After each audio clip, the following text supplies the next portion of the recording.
Hi everybody. So in today's video, I'm going to show you how to get started setting up a glowscript.org account so that you can do Vpython coding online.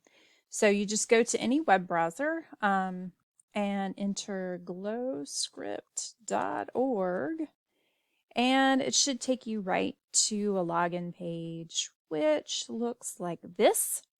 And then you click sign in right here.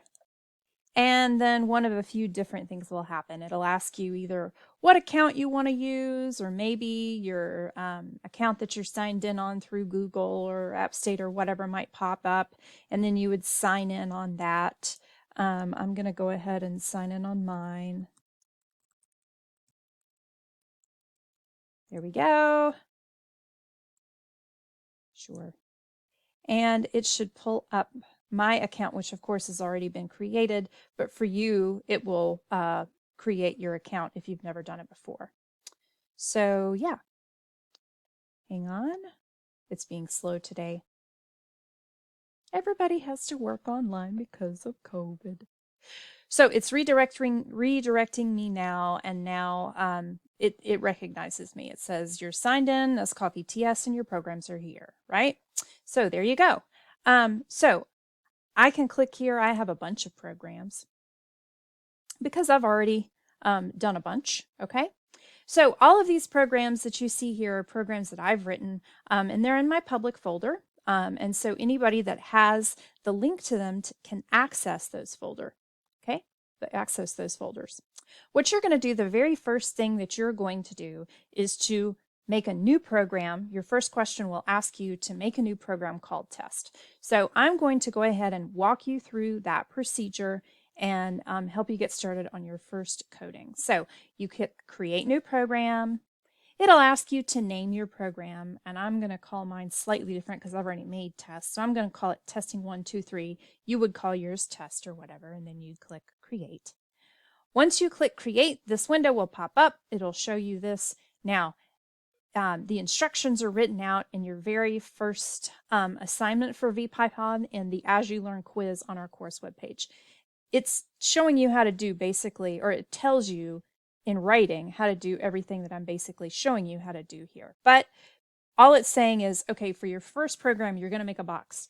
So in Vpython, the coding is really intuitive and easy to do. So to make a box, you just write box. There you go. Now, once you've got your program all written, the hardest program ever, right? You run this program. Click run this program up there in the upper left-hand corner, and the program will run. And once it runs, my internet is being slow today. I'm sorry. Okay, and that's it. It made a box, okay? Might not look like much, but it's a box. Now, this just looks like a square. It doesn't look like it's 3D, but it actually is 3D, and you can see that it's 3D by rotating your image. So to rotate your image, you can right-click with your right mouse button and then drag. And once you release the right click, you can slide your cursor around like normal. But you can see here that I've got a box there. It's truly 3D. I can also zoom in or out on my mouse. I do that by clicking the scroll button in the middle of my mouse. Click and hold it down while you roll your mouse scroll button in and out. Other things I think you can do is a click and drag. So if you click with both your mouse buttons at once, then move in and out, it will also do a zoom. And then, of course, I can do the right mouse button again to rotate. So that's my thing.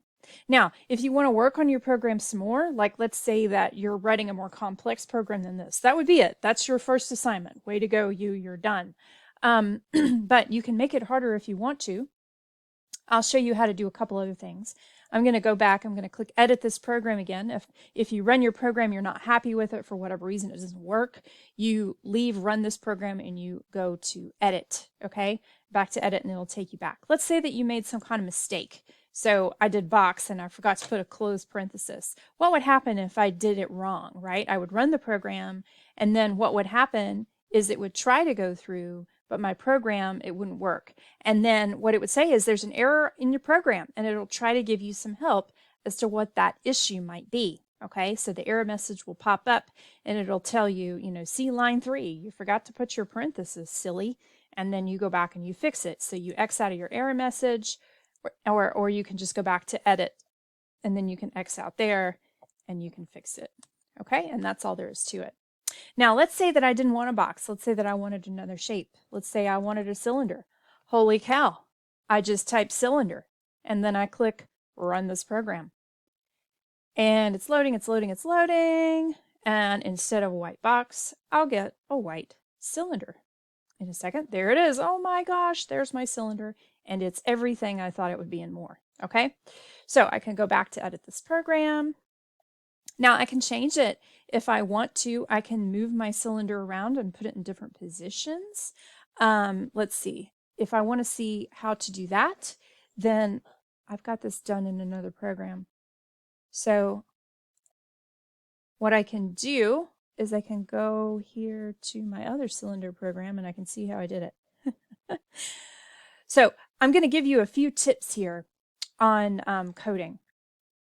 First of all, I am not the most awesome coder in the world. I am just not. What I am is somebody that has learned a lot of coding languages over the years, a whole bunch of coding languages. And so I don't remember any one of them very well. What I can do, though, is I remember generally how to program.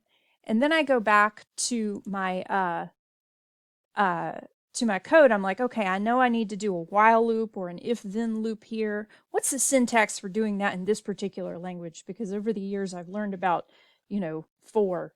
So then I go back and I learned how to do that in this language. So I'm not very good at syntax. I'll go ahead and admit it right now. And so what I do is I have sample code down there with how to do the coding for, different loops and things like that in the various languages.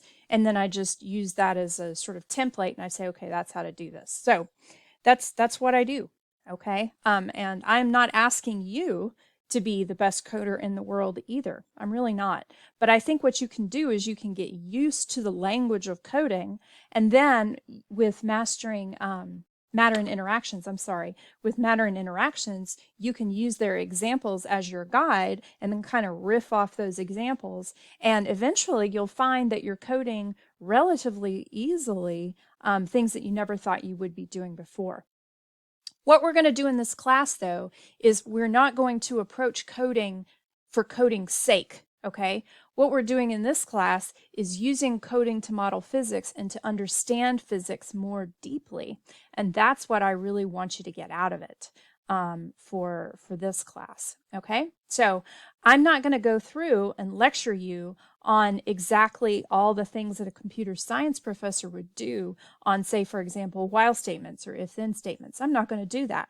What I'm going to do is say, okay, here is a video that the Vpython folks have created on if-then statements, right? Watch this video so that you understand how to do them. Here's an example of an if-then statement that you can use to riff off of, and then try and make your own code that does this physics problem, okay? And there'll be examples for you to do that with, and I hope that is a sort of thinking on your feet kind of way to learn coding that they've really laid out well, I think, in your Matter and Interactions textbook.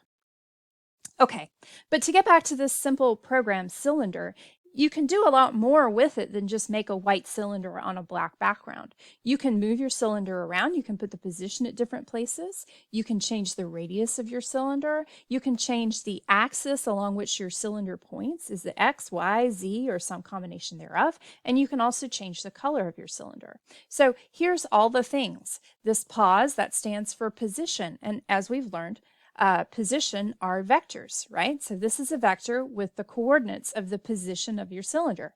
You can put the cylinder on the negative x-axis. Here I've got it -5, 0, 0, so that's where the cylinder will be positioned. Here I've defined the radius of my cylinder. I gave it a radius of 0.5, okay? So that's my radius. The axis is going to point along the x-axis, and the color of the cylinder is going to be red, okay? So that's how you do the syntax for that. And now if I run this program, then it'll run kind of slow. And there's my cylinder. I've got a red cylinder pointing along the x-axis. I can rotate it with my right mouse button if you want me to. There you go. I can zoom in and out, right? And that's how to do it, okay? So this is just your first little program. Is supposed to be test, where you're just supposed to do your box thing, white box on the black background, which is the very first thing that I showed you how to do. But I think you can see that Vpython is a really powerful language here because it allows you to visualize things, and it's kind of intuitive. If you want a box, you write box. If you want a cylinder, you write cylinder. If you want a sphere, guess what? You write sphere. And then you can get more specific with it from there. The position of the sphere, the size of the sphere, all that kind of stuff. You can code that in. So hopefully this gives you a little taste. And in the assignments that I'm going to do, let me pull that up really quick for you.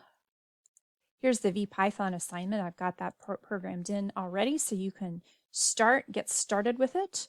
What the assignment is trying to do is to walk you through some of the first steps on your coding. So if you click on this Vpython assignment, it's set up as an As You Learn quiz, okay? And there's 3 questions on the quiz. And then for each question, what you're going to do is you're going to go through and write the code. I'm going to say here, continue the last preview. I already got this previewed. So you're going to write the code for each one of the questions. What I've got here in this assignment are 3 questions. The first question is just to create your first program called test. That's that white box on a black background. And then the other 2 questions, here's question 2, okay? And this one is problem 68 in chapter 1 of Matter and Interactions. So always in Matter and Interactions, the last section of the questions are computational or modeling questions, okay? And so this one says to watch these introductory Vpython video that they've got.